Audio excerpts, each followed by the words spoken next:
大家好，我是邱平，我现在来到了重庆的大山当中，在这里发现了好多房屋，大大小小的，可能有50-60栋，并且这些房屋明显的看得出来不是现在建的，大概是上个世纪70、80年代的风格，就跟我们之前看到很多三线工厂那种房屋类似。不过这里不是三线工厂，而是一个大学。我们都说大学一般是在城市以及城市的周边。那么在重庆这种大山当中，为什么会有所大学呢？今天我们就来了解一下。这个大学它是叫做中国矿业大学，这里呢是重庆旧址。这个大学还有一个很好玩的名字叫做中国最能流浪的大学。什么意思呢？就是这个大学从南到北，从北到西，从西到东，就是全国各个地方搬迁了很多次。在上个世纪60、70年代，由于国内外的形势嘛，当时在北京很多学校呢就准备南迁，就跟我们当时建设很多三线工厂一样的。三线工厂在云贵川、湖北以及江西都有一些那么中国矿业大学也是要迁移的，它当时就迁移到这个重庆的大山当中。由于当时重庆是属于四川管辖嘛，所以说它这个大学当时就改名为四川矿业学院。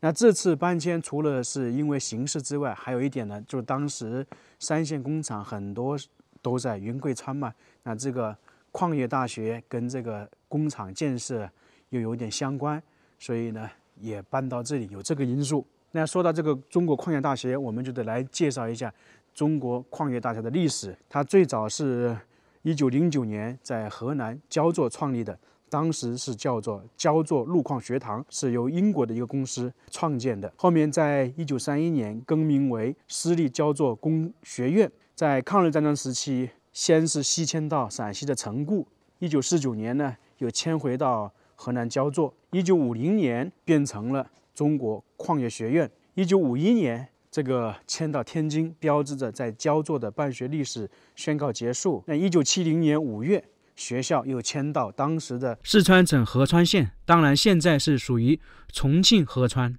更名为四川矿业学院。78年，学校呢在江苏徐州重建，恢复中国矿业学院校名。1982年，这个学校呢就全部迁移回去了。所以在这个地方，四川矿业学院大概是办学12年，也叫做中国矿业大学嘛，反正就是这个意思。我们现在看起来这里房屋是很多，在当时北京矿业学院搬到这里，其实就是一个荒山野岭。当时全体的教职工上千人就在这里全体出动当时兴建四川矿业学院的雏形，那后面呢才慢慢的开始完善。我们现在看到的房屋呢，就是70、70年代左右时期建的。自从学校搬走之后，这些房屋呢，有一些可能有人住，有一些呢就废弃了。像这一栋应该就是以前的职工宿舍，它这个房屋跟我们平时看到有点不一样，墙壁上面是不是有很多那个像水泥一样？那个好像是叫干垒技术。那有一些住了人，有一些没住。如果说窗户比较破损的就没有住人。还有一点，我们看一下，我们现在大家感觉是不是我们在1楼？其实不是走过去就知道了。我们现在在这栋房屋的3楼，它下面还有2层的，这个就是重庆的特色。因为重庆大山多，很多房屋呢，它是建在山上面，那么山它是有坡度嘛，那自然而然很多房屋呢就会出现我们现在看到这种情况。所以有这样一句说法嘛，1楼是1楼，10楼也是1楼，15楼也是1楼，在重庆市区特别明显。我之前在重庆一栋房屋看到，它24楼没有电梯。你如果正常情况下，那基本上是不可能的。但是那里是主要因为就跟这样的房屋是一样的，1到5楼上面呢又是一个平台，10楼又是一个平台，就等于说1、5、10、15可能都是1楼。在重庆这种情况是非常常见的。现在我们去里面看一下，这里是有水池，那就证明当时居住的人呢洗漱都在这里。因为上个世纪60、70、80年代，可能很多房屋里面是没有厨房也没有水的，所以他们洗衣或者洗漱都要出来一点，有些是在这里，有些可能是在外面。那这个是不是跟三线工厂很类似啊？我来到这里还会把自己带入到那个三线工厂。那么在三线工厂，这些房间可能是单身职工宿舍，而这里呢应该是学生的宿舍。看看里面布局都差不多，因为那个时期建房的特色可能就是这个样子。从窗户往外面看，又是一栋房屋，那个感觉有点像礼堂。你看到没有？有这样的。等一下我们过去看看，因为它这里的房屋太多了，我们可能只能走一点点。我现在是在北边这里，它那边还有个西边，就西门。西门应该是正式的大门。这里还有几个空调，那证明这些都是有人居住的。这栋房屋应该属于办公楼。这些房屋，三线工厂好，还是以前的学校也好，宿舍还有老师的宿舍以及办公楼，其实很容易分辨得出来、看得出来的。你想一想，这样的地方经过50、60年还能够保存这么完好，确实挺不容易的。我们看到很多三线工厂，基本房屋都倒塌了，而这里呢没有，估计是一直有人修缮维护。里面看看，这种大家见过没有？叫做川式空调，比较古老的。这里还写了什么办，看不清楚。那这里应该是当时学校的一个部门。我们看一下，它最开始是在河南焦作，09年到15年。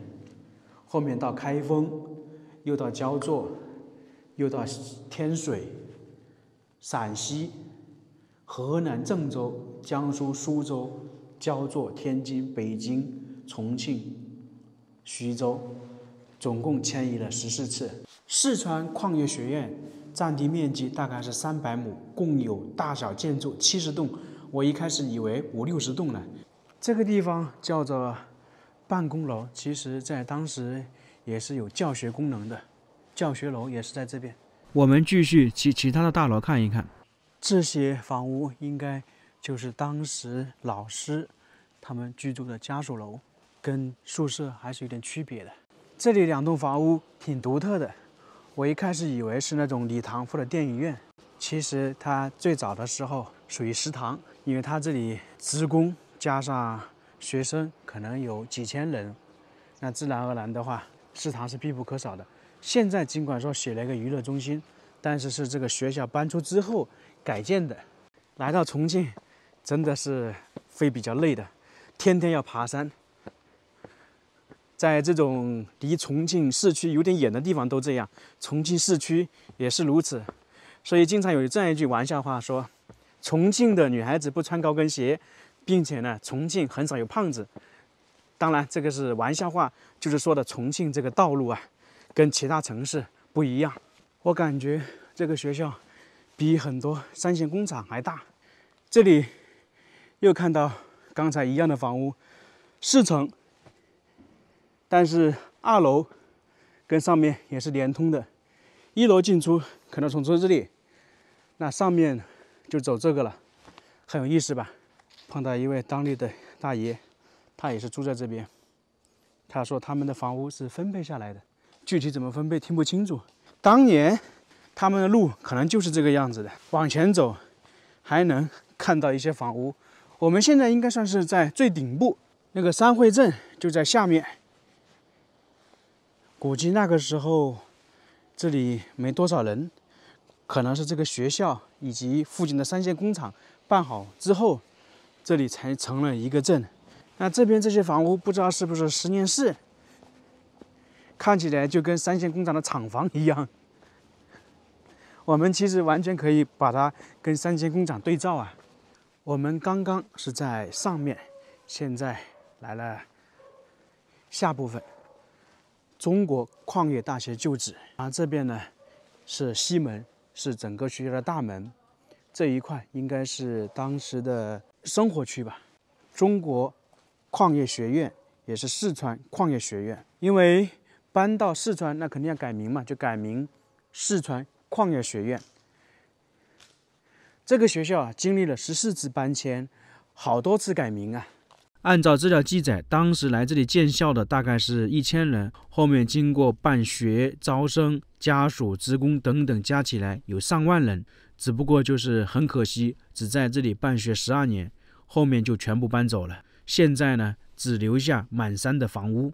这个大学算是一所重点大学，当时在这里大概是培养了3000名学生，并且从这里出去了4名工程院士，非常了不起啊！这边是生活区，所以的房屋基本上是跟我们平时看的小区模式很相像。当然，现在这里水电燃气都通了，就证明居住的人还不少。在这里同样能够看到重庆的特色，走台阶、爬楼梯等等。